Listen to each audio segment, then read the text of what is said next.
কিন্তু আমাৰ কাৰণে এটা গুৰুত্বপূৰ্ণ দিন। আজি দিনটো কেৱল যোগদান অনুষ্ঠানে ৰাখিছিলোঁ। প্ৰথম আমি জোনাকী পথাৰত যোগদান কৰোঁতে আমাৰ এক অনন্য অভিজ্ঞতা হ'ল। এগৰাকী আইতাই মামণি শইকীয়া, তেখেত শতায়ু 100 বছৰ সম্পূৰ্ণ হৈছে আৰু তেখেতে আজি আহি ভাৰতীয় জনতা পাৰ্টিত যোগদান কৰিছে। এগৰাকী 100 বছৰ অতিক্ৰম কৰা আইতাই দলত যোগদান কৰি আমাক আশীৰ্বাদ দিছে, মুখ্যমন্ত্ৰী মহোদয়ক আশীৰ্বাদ দিছে, প্ৰধানমন্ত্ৰী মহোদয়ক আশীৰ্বাদ দিছে।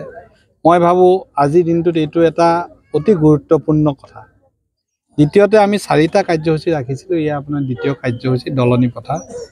এই অনুষ্ঠানটো হৈছে মাদ্ৰাছা কেম্পাছৰ ভিতৰত আৰু তেখেতসকলে দেখিছে আপোনালোকে 5 শতাধিক লোকে আজি যোগদান কৰিছে, সহস্ৰাধিক লোক উপস্থিত আছে আৰু ইয়াত যোগদান কৰা 100% ধৰ্মীয় সংখ্যালঘু লোক।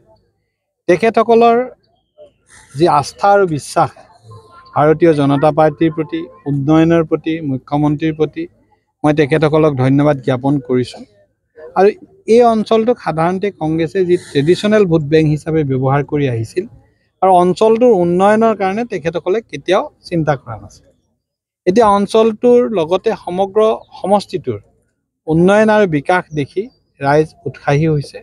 আমি সকলো প্ৰকাৰে এইবিলাক অঞ্চলৰ উন্নয়নৰ প্ৰতি প্ৰতিশ্ৰুতিবদ্ধ আৰু সৰ্বশক্তিৰে আমি আমাৰ উন্নয়ন ইয়াত কৰিবলৈ আমি যত্ন কৰিছোঁ। আহি থকা নিৰ্বাচনত কামাখ্যা প্ৰসাদ তাছাৰ ডাঙৰীয়াৰ বিপৰীতে মই ভাবোঁ সৰুপথাৰ সমষ্টিত মই বিশেষকৈ ক'ব খোজোঁ, কোনো প্ৰতিদ্বন্দ্বী আছে বুলি নাভাবোঁ। ৰজলীনা তিৰ্কীয়ে সৰুপথাৰ সমষ্টিৰ পৰা সৰ্বাধিক 10,000 ভোট পাব।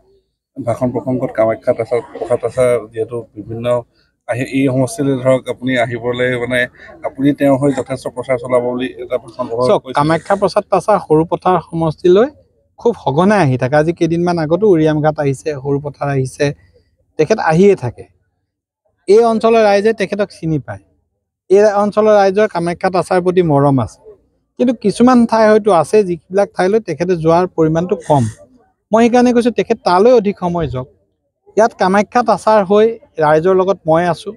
কামাখ্যা তাছাই কৰিব লগা কামখিনিৰ দায়িত্ব মই বহন কৰিছোঁ। ইয়াত আমি সকলোৱে মিলি কামাখ্যা প্ৰসাদ তাছাক বিপুল ভোটত বিজয়ী কৰি নৰেন্দ্ৰ মোদী ডাঙৰীয়া তৃতীয়বাৰৰ কাৰণে প্ৰধানমন্ত্ৰী হোৱাৰ যি যাত্ৰা, এই যাত্ৰাত আমি অধিক উৎসাহ যোগাম বুলি আশা কৰিছোঁ।